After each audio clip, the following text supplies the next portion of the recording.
The kitchen smelled like the coffee I'd been drinking every morning for 31 years. Dark roast, 2 sugars, no milk, and I was on my second cup when my daughter-in-law walked in and changed everything. She didn't say good morning. She didn't ask how I'd slept.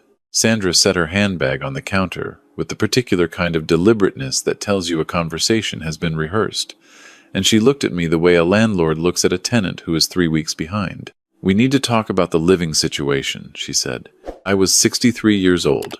I had been sitting at that kitchen table, in that chair by the window, longer than Sandra had been alive. I had sat there when my wife Eleanor brought our son Thomas home from the hospital, a 7-pound 4-ounce boy who screamed through his first night and most of his second. I had sat there the morning I signed the divorce papers. I had sat there alone, drinking my dark roast with 2 sugars, the week after Eleanor moved out and took Thomas with her. But Sandra did not know any of that.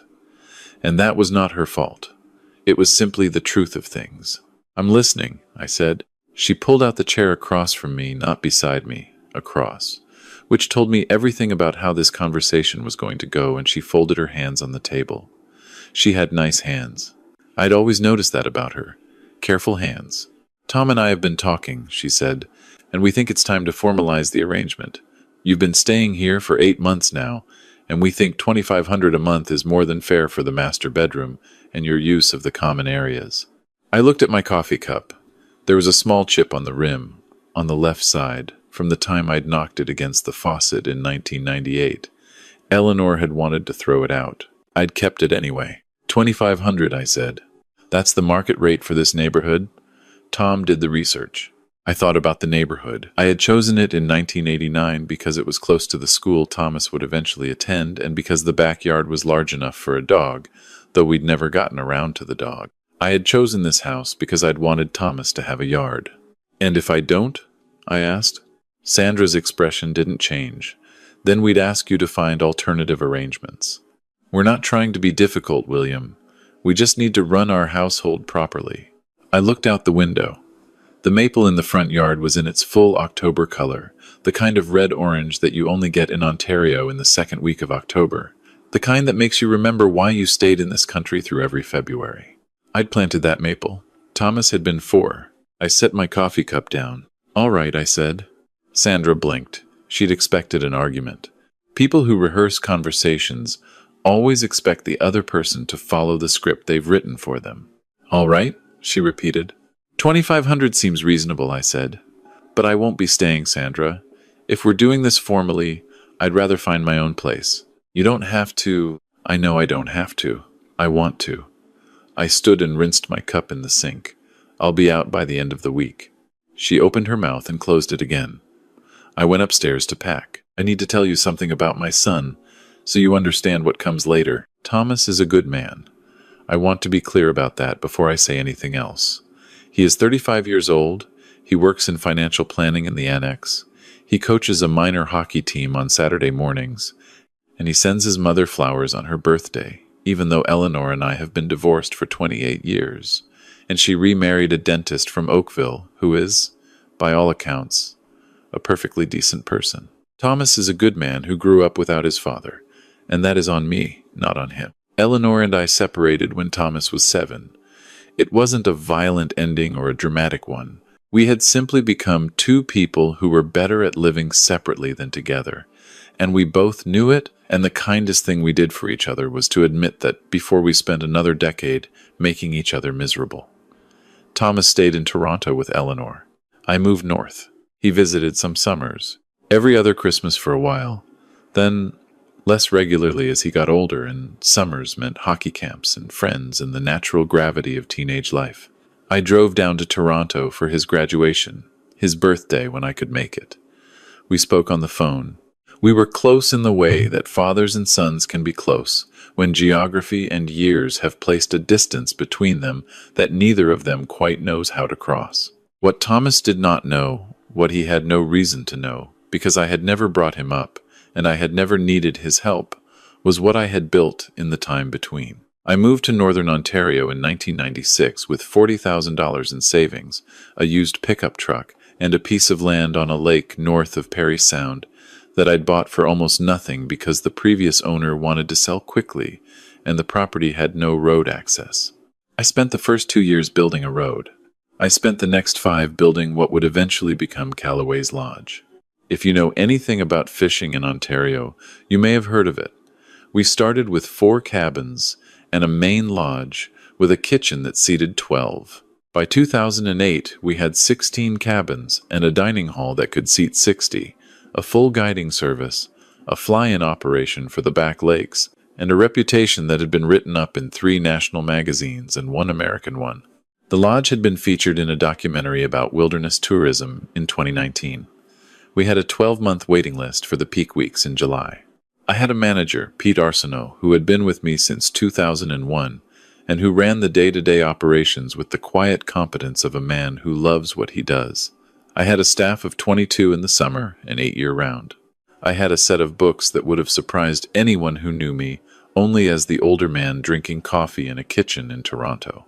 I had never talked about any of this with Thomas, not because I was hiding it, because it had never come up in a natural way, and because I am not a man who talks about money, and because I had learned somewhere along the way that the people who need to tell you what they have are usually the ones who are afraid you won't respect them without it. I did not need Thomas to respect my lodge. I needed him to respect me. He hadn't been doing a particularly good job of that lately. He came upstairs while I was folding shirts. Thomas stood in the doorway of the master bedroom, the bedroom that had been mine long before it was his, though I had never said that out loud, and he had the look on his face that he'd had as a child when he knew something had gone wrong, but hadn't yet decided whether to acknowledge it. "Sandra told me," he said. "I figured she would. Dad, you don't have to go." I kept folding. I had 3 flannel shirts, 2 pairs of heavier work pants, the good wool sweater Eleanor had given me in 1993, and that I had somehow never gotten rid of. "I know I don't have to, Thomas. I want to." She shouldn't have said it like that. I looked up at him.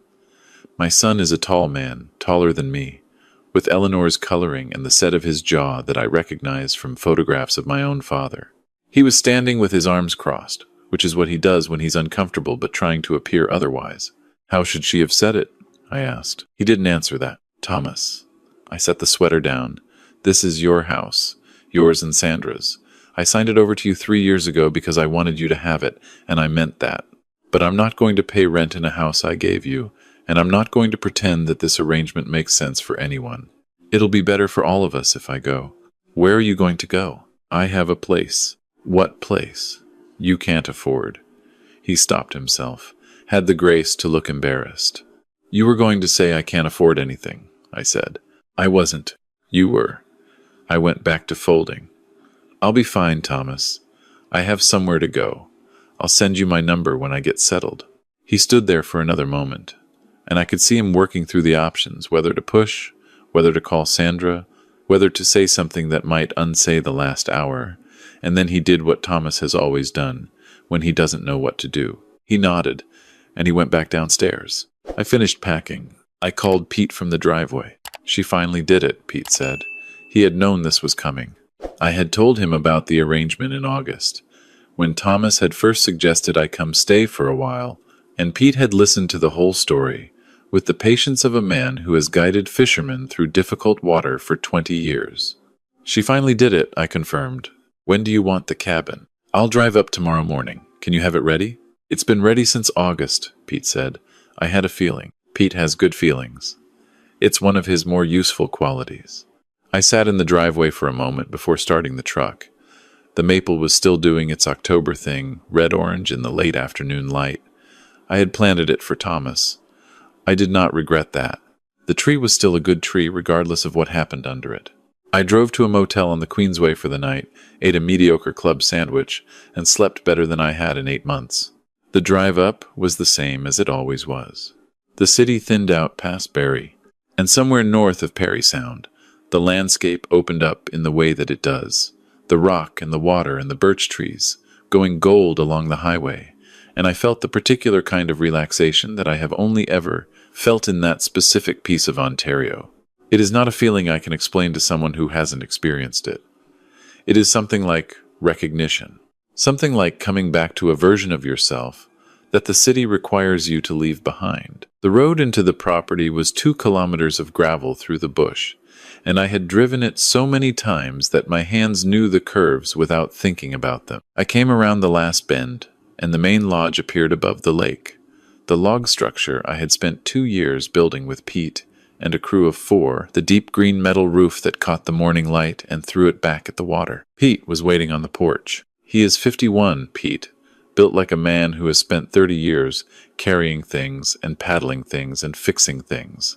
He has a gray beard and the particular kind of calm that comes from being genuinely good at something. He handed me a coffee when I got out of the truck, dark roast, no mention of sugar or milk, because Pete pays attention, and we stood on the porch for a moment looking at the lake. 16 bookings confirmed for December, he said. The ice fishing package is sold out through February. Good. The Hendersons called about their anniversary trip in January. They want the main cabin again. Book them in. Already did. He looked at me sideways. Your cabin's stocked. Firewood's in. Thanks, Pete. You doing all right? I considered the question. The lake was flat and gray-blue in the October light, and there were 2 loons out past the dock doing whatever loons do in October, and the air smelled like cold water and pine and the particular freshness that only exists this far from a city. Better than I was yesterday, I said, and I meant it.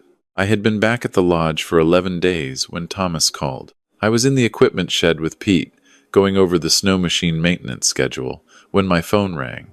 I looked at the screen and then looked at Pete, and Pete found something interesting to look at on the other side of the shed.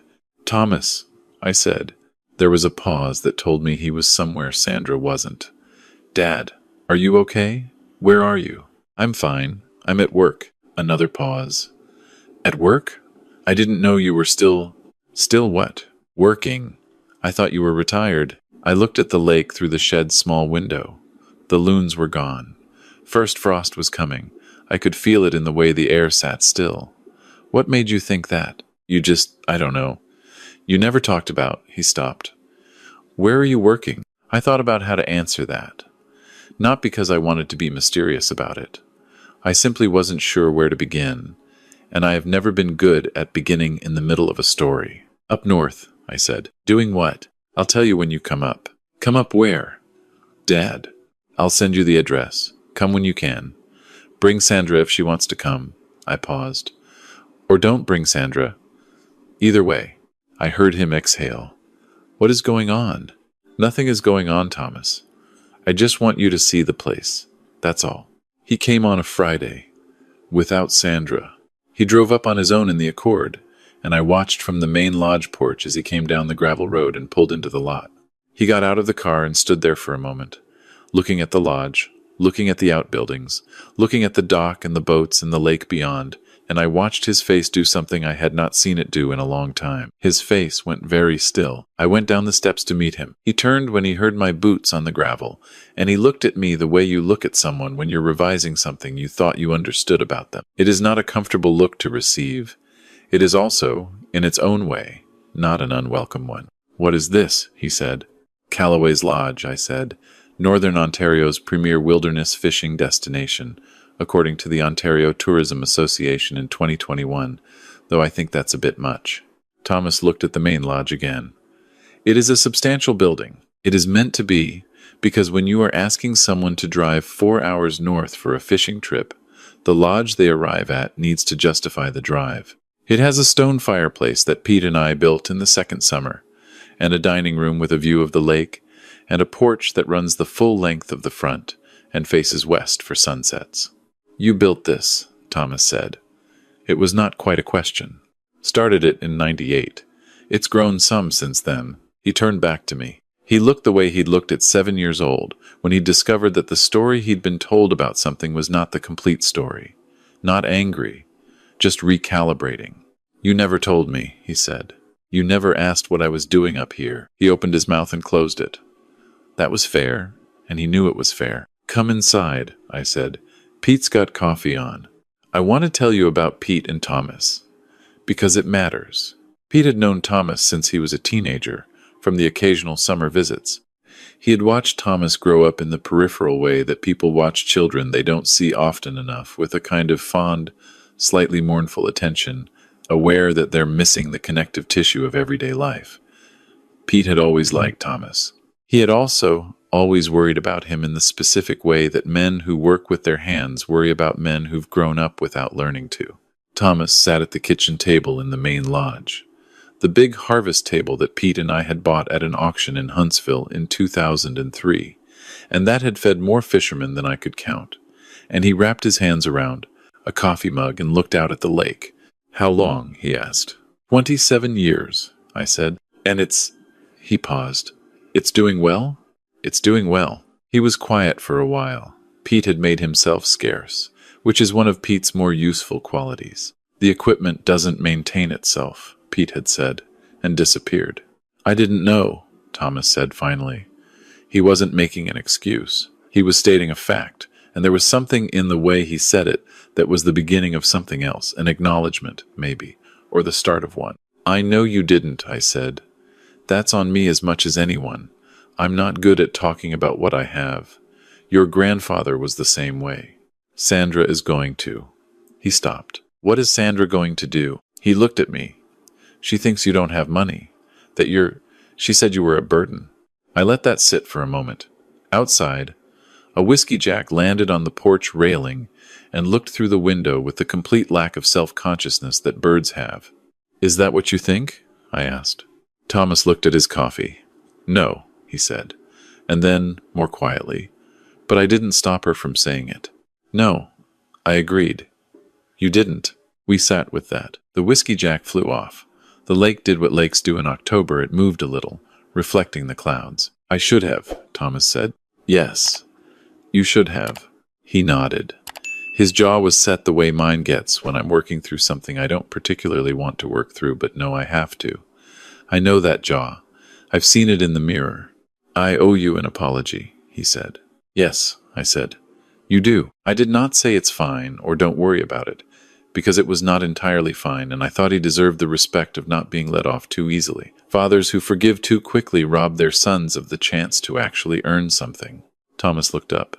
His eyes were bright in the way that men's eyes get when they are holding something back and not entirely succeeding. "I'm sorry, Dad, for letting it happen. For not—" He stopped and started again. "For not knowing who you were." I put my hand on the table, not on his hand, just on the table between us.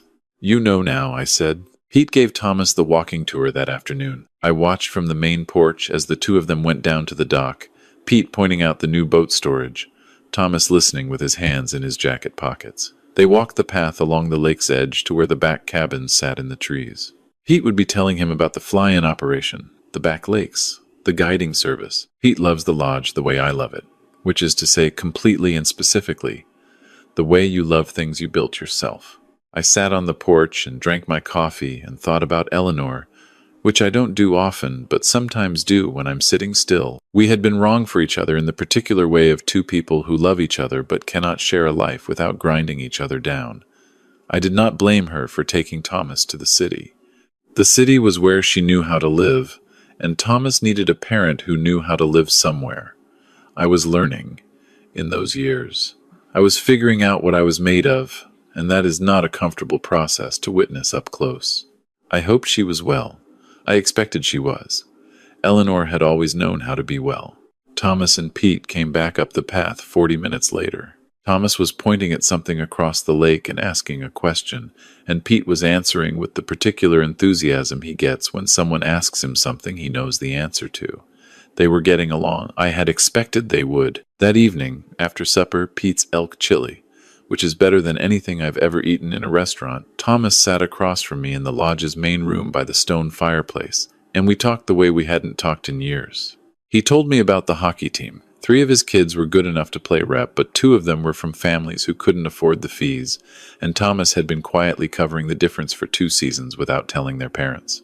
I did not know this about him. It made me feel things I didn't have words for. I told him about the lodge's early years. The winter of 2000, when the access road washed out, and Pete and I had to bring in supplies by snowmobile for 6 weeks.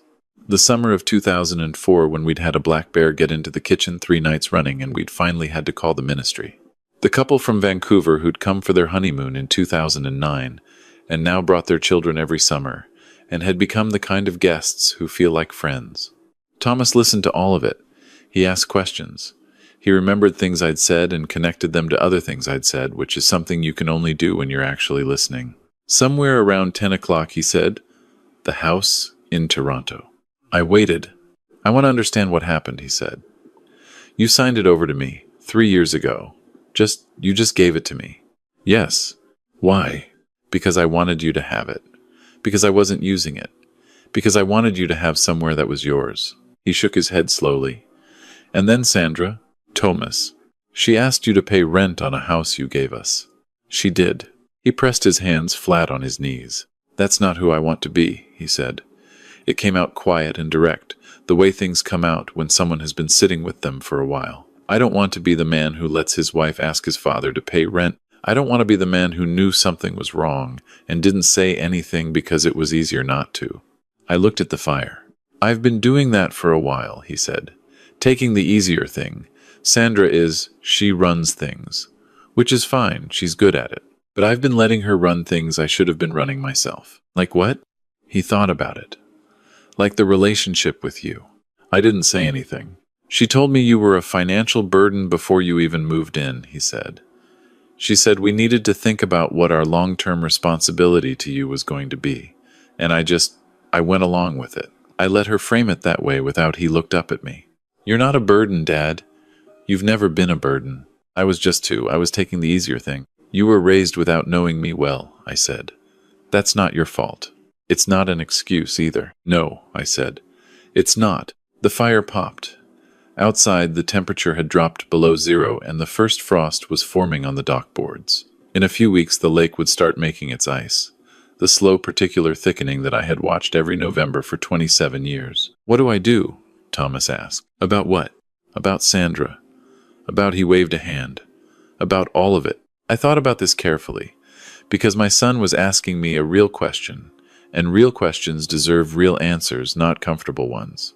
"You have a good marriage," I said. "Sandra is not a bad person. She is a person who makes decisions based on what she knows, and what she knew was that I was an older man with no visible income living in a bedroom that could have been a home office. She made a reasonable calculation based on incomplete information." Thomas looked at me with something complicated in his expression. "The problem," I continued, "is not Sandra. The problem is that you let her make decisions about your family without the information she needed to make them well. That is a problem between you and Sandra, and that is yours to fix." He was quiet for a long time. The fire settled. Pete had gone to his cabin an hour ago, and the lodge was quiet in the way that large buildings are quiet when they've been full all season and are now emptying out for the shoulder months. "You're not going to make this easy, are you?" Thomas said. "Would it help you if I did?" He almost smiled. "No." "Then there's your answer." He stayed the weekend. Saturday morning I took him out on the lake in the aluminum boat, the one I've had since 2002, and that I will probably have until the lake takes it back. We fished for walleye in the bay, where the rock structure drops off and the fish hold in October before the ice. Thomas had not fished in 20 years, since one of those teenage summers, and his first few casts were the casts of a man who has forgotten more than he remembered. By mid-morning he had remembered enough. We didn't talk much. We didn't need to. There is something that happens between people in a boat on a lake in October, something about the cold air and the silence and the shared attention to the water that does work that words can't do as efficiently. I had spent 30 years understanding this. I was glad to have my son understand it with me. He caught a walleye just before noon, a solid 2-pounder, and he held it up with the look on his face that people get when they've caught their first fish. In a long time, not triumph exactly, but something more like surprise, like the fish is confirmation of something they weren't entirely sure they still believed. "Nice fish," I said. He looked at it, and then he looked at me, and then he looked at the lake, and I think that was the moment something settled in him that had been unsettled for a while. "Pete's going to want to cook that," I said. "Pete can have it," Thomas said, and let it go. Saturday evening, Sandra called. Thomas took the call outside on the porch, and I stayed by the fire, pretending to read a fishing magazine from 2019. I could hear the low murmur of his voice through the window, but not the words, which was appropriate. Some conversations belong only to the people having them. He came back in 20 minutes later. He sat back down across from me and looked at the fire for a while. I told her about the lodge, he said. I waited. She was quiet for a long time, he said. Then she said she didn't know. I told her that was the point. I told her she made a decision about you based on what she assumed, and what she assumed was wrong, and that I had let her make that decision. He paused. She didn't take that part particularly well. I'd have been surprised if she had, she said. He stopped. She asked if you were angry with her. Emmy? He looked at me. Are you? I thought about it genuinely. Sandra had done what she'd done, and it had stung in the way that things sting when they confirm a fear you've had quietly for a while.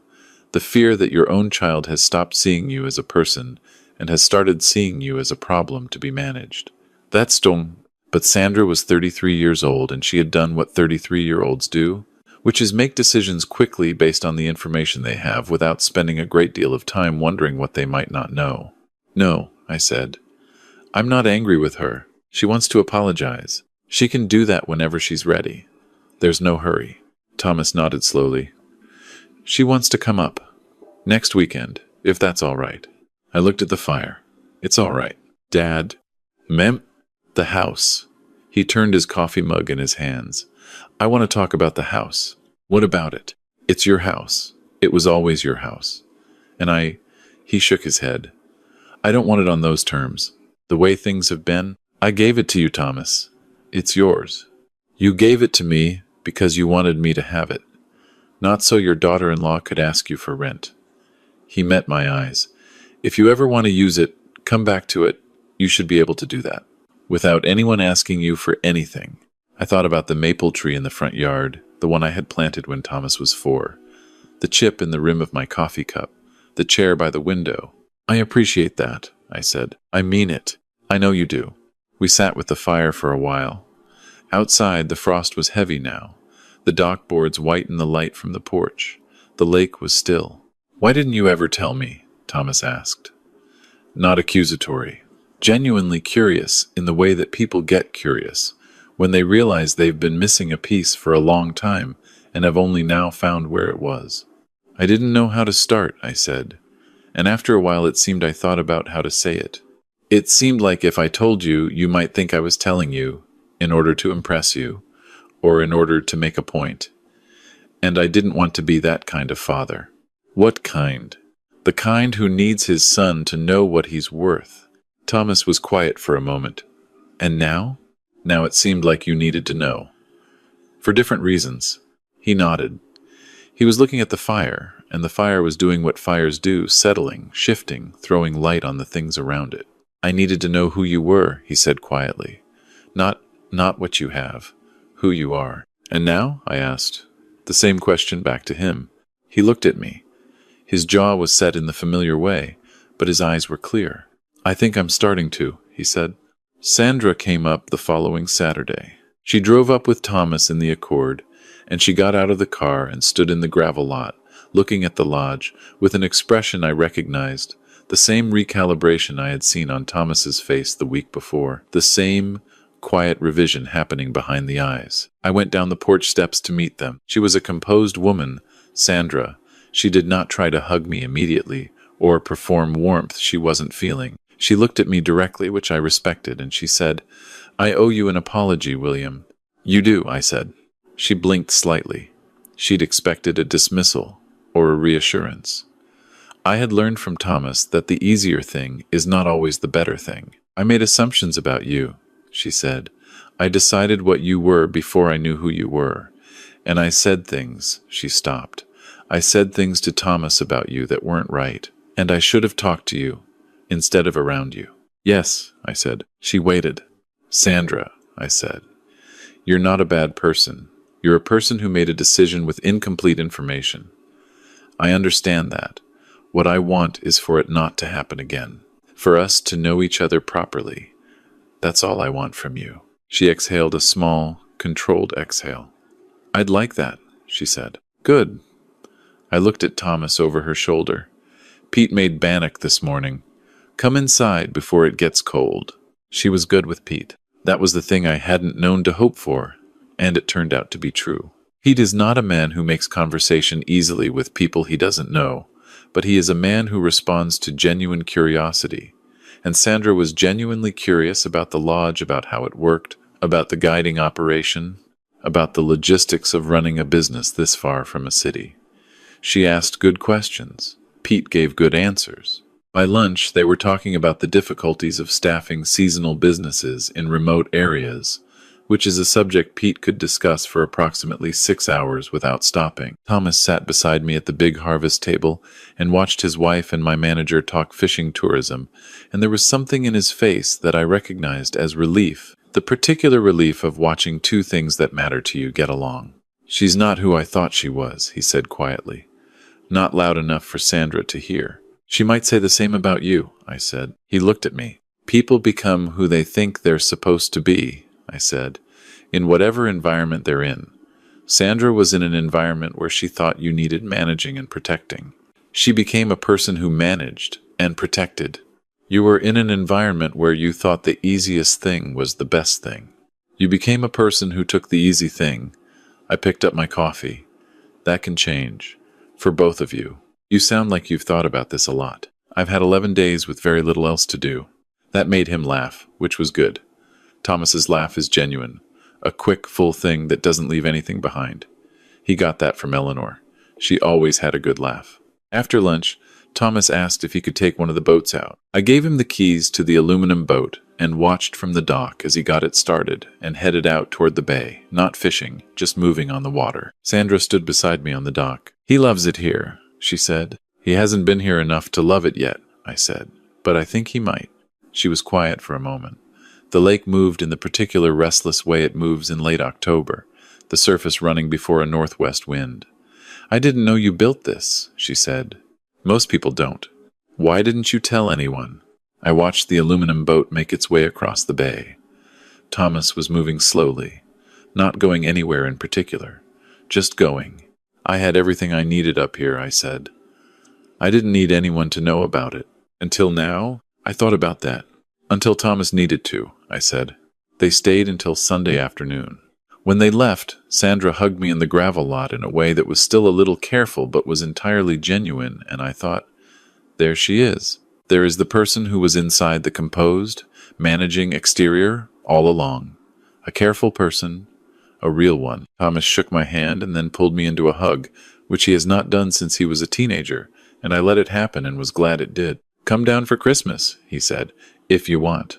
"I might," I said. "If Pete can manage without me for a few days." "I can manage without you for a week," Pete said from the porch, not looking up from the reel he was restringing. "I manage without you all winter." Thomas laughed. Sandra smiled. I raised a hand at Pete, who waved back without looking up. I watched them drive back up the gravel road and disappear into the bush, the dust settling behind the car in the cold air. Pete came down from the porch. "Well," he said. "Well," I said. "Bannoc's still warm if you want some." We went back inside. The fire had settled down to good coals. Through the window, the lake was silver under a high, overcast sky, and the birch on the far shore had dropped most of their leaves, leaving the white trunks standing clean against the dark spruce.